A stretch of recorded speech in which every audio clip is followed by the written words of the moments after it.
Hello back tout le monde, j'espère que vous allez bien, j'espère que vous passez une excellente journée ou soirée, ça dépend quand vous regardez cette vidéo. Je vais répondre à la question d'aujourd'hui qui est en fait comment faire une bonne politique de livraison et d'expédition. Donc en fait le truc c'est que pour avoir une bonne politique d'expédition, pour éviter qu'il y ait 99% on va dire de problèmes ou 99% de problèmes par rapport aux clients qui passent une commande alors qu'ils ne sont pas censés passer une commande ou du moins ils sont dans la mauvaise zone de livraison. En fait ça va vous coûter cher en fait par exemple d'envoyer à un client qui, en fait, par exemple, se situe à La Réunion ou se situe dans d'autres îles d'outre-mer. Bah, pour éviter ce genre de problème et ce genre de tracas qui va vous faire perdre du temps et de l'argent, bah, en fait, il faut avoir une très bonne politique de livraison.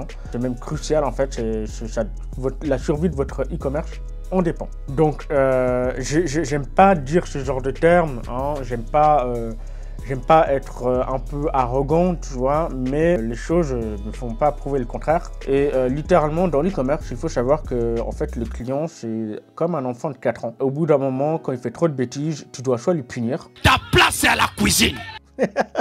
Soit le punir, soit les féliciter. Voilà. Là, dans notre cas, je vais t'expliquer en fait comment tu dois le guider et punir quand il abuse. Voilà, tout simplement. Il y en a qui abusent, qui essayent de gruger, bah voilà, hein, tu es là pour leur rappeler les règles. La première chose à faire justement, c'est en fait indiquer les zones de livraison qui sont desservies par vos partenaires de livraison. Donc je sais pas, hein, si par exemple tu es en France, tu as par exemple tu es en mode vente à distance et tu utilises par exemple, je sais pas, hein, Colis Privé, La Poste, Skynet France d'ailleurs, c'est un nouveau livreur en France. Bah en fait, il faut que vous sachiez en fait quelles zones sont vraiment desservies. D'accord, en France, et quelles zones ne sont pas desservies. Et ça, justement, vous devez le mentionner directement dans la FAQ ou dans votre politique de livraison afin que la personne ne peut pas dire « Ah non, je ne le savais pas. Ah non, en fait, c'est marqué France. Bah moi, je suis à La Réunion, c'est la France, non ?» Voilà, ce genre de cas, en fait, t'as envie de les... Non, au bout d'un moment, il faut justement être clair et explicite dans toutes les zones de livraison, que ce soit que vous vendez en France ou à l'étranger. Donc, comme je te l'ai dit, il faut que tu l'indiques dans ta politique de livraison et également dans la FAQ, hein, parce que tu sais très bien que le client il va essayer de gruger, et même pire que ça, pour qu'il évite de te trouver des excuses, tu vois, il le met vraiment en face, tu vois. La FAQ, tu la mets en face le plus possible. Donc, c'est-à-dire, si tu as la possibilité de le mettre sur tes pages produits, fais-le, hein, vraiment fais-le. Ça va t'éviter un grand nombre de problèmes. Franchement, tu vas me remercier plus tard, t'inquiète pas. Je ne veux pas te raconter toutes les galères que j'ai eues hein, avec ça, mais bon, hein, le nombre de fois où j'ai eu justement des Réunionnais quand ils essaient de livrer en France, alors ils ont mis France si tu veux, hein, et après ils mettent un code postal réunionnais, et forcément tu le vois dans la facture quand tu es sur AliExpress par exemple, bah forcément que c'est pas la France, hein. Il va te dire que c'est pas livrable, ou après il va te dire ah non en fait ça coûte tant, tu vois, ça coûte 50 balles à livrer là-bas. Tu livres, alors qu'en fait ton client n'a pas forcément payé pour la livraison. Voilà, hein, ce genre de grugeage, tu connais. Voilà, hein, je t'évite ce genre de tracas parce que forcément tu vas en avoir une dizaine, une vingtaine, une trentaine si tu en as beaucoup de commandes. Je pense pas que tu as le temps à dédier pour ça. Voilà. Une fois que tu as mis tout, en fait, les questions, toutes les zones que tu as desservies dans ta FAQ ainsi que dans ta politique de livraison. Donc, une fois que tu as mis ça, si malgré tout, ton client continue à essayer de gruger, et bah, en fait, il faut que tu fasses tout simplement, en fait, comment on pourrait dire ça, une sanction financière. Voilà, c'est aussi bête que ça. Une sanction financière. Et si il répète encore cette erreur-là ou cette erreur, c'est pas une erreur, cette volonté à gruger, on va dire ça comme ça, il faut que tu apprennes à dire non à ce client, donc à le bannir définitivement de ta boutique, de telle sorte que, et même de ta boutique ou de tes boutiques, de telle sorte qu'en fait il ne peut plus essayer de gruger, voilà, et ça t'évitera un nombre de problèmes de malades. Et moi ce que j'ai fait notamment par rapport à ça, c'est par exemple de faire des frais de dossier. Donc par exemple si un client a essayé de gruger, hein, bah, comme je l'ai déjà informé auparavant, qu'il y avait des solutions qui sont à sa disposition et qu'il ne les a pas utilisées et qu'il a fait exprès de changer, bah en fait, je lui fais des frais de dossier de 20 € par exemple, tu vois, ça évite bah en fait de perdre du temps et tu gagnes de l'argent derrière et tu rembourses mais tu prends les 20 € derrière. Et c'est totalement légal parce que en fait, tu as averti le client que voilà, tu n'as pas le temps de perdre du temps avec ce genre de problématique. Et tu as averti comment il fallait faire. Le client a vraiment tout ce qu'il y a à sa disposition pour regarder les informations. S'il n'avait pas envie de le regarder, ben voilà, c'est son problème. Donc pour faire les bans définitivement du client, ça se passe sur Stripe ou sur PayPal tout simplement. Donc sur Stripe, tu peux bannir directement par sa carte bancaire. Et je crois que je vais te mettre un screenshot ici. Et si c'est par PayPal, tu peux en fait les bannir par l'email directement. Donc tu as son email de la personne et tu peux le bannir directement. Ça, je te le mettrai aussi par là, je crois. Et donc voilà pourquoi il faut avoir une bonne politique de livraison.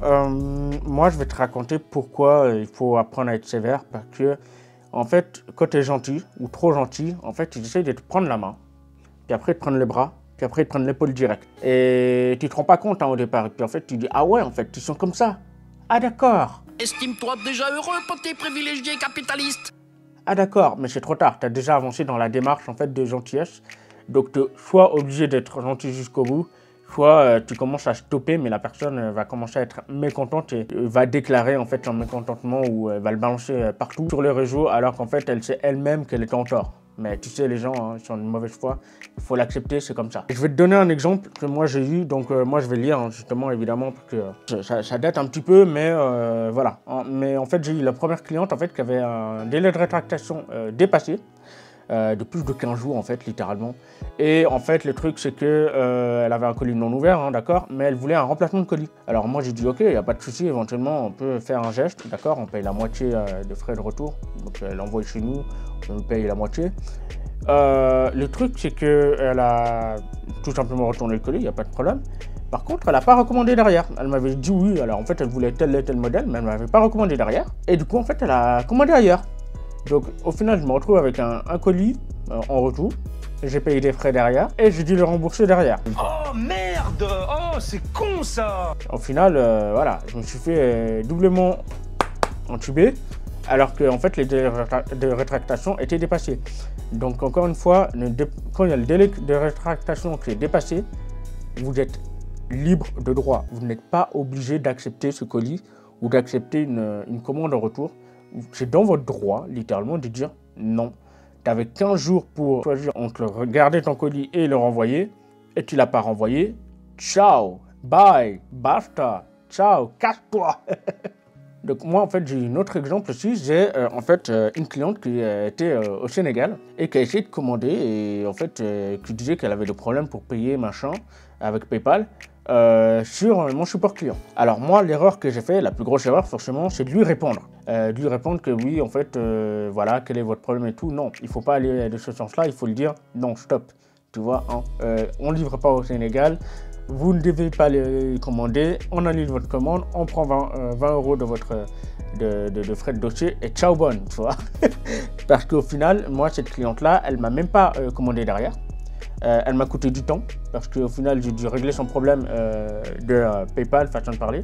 En gros, elle a essayé de payer avec PayPal, ça n'a pas marché parce qu'il y avait l'adresse justement du Sénégal. Et donc du coup, ce qu'elle a dû faire, c'est tout faire justement le process d'achat, changer l'adresse et ensuite elle a payé en PayPal. Mais visiblement, elle a mis l'adresse en France par la suite. Mais bon, ça m'a coûté du temps de ouf. Alors qu'en fait, je pouvais avoir un autre client qui était de France. Enfin, les clients, ça ne manque pas en fait, tout simplement. Donc, si tu as une cliente qui te casse la tête, une cliente qui ne te casse pas la tête, comment te dire? Mais oui, c'est clair. Tu n'en as pas besoin, tu vois. Tu n'as pas besoin de te casser la tête, tu vois. Moi, cette cliente, littéralement, m'a pris plus de 1 heure, on va dire ça. Bon, au bout d'un moment, voilà. Et en plus, le pire, elle faisait des vocaux. Évidemment, moi, j'ai un WhatsApp business. Laisse tomber, quoi. Au bout d'un moment, je dis, bon, tu sais quoi, j'ai envie d'envoyer valser, hein.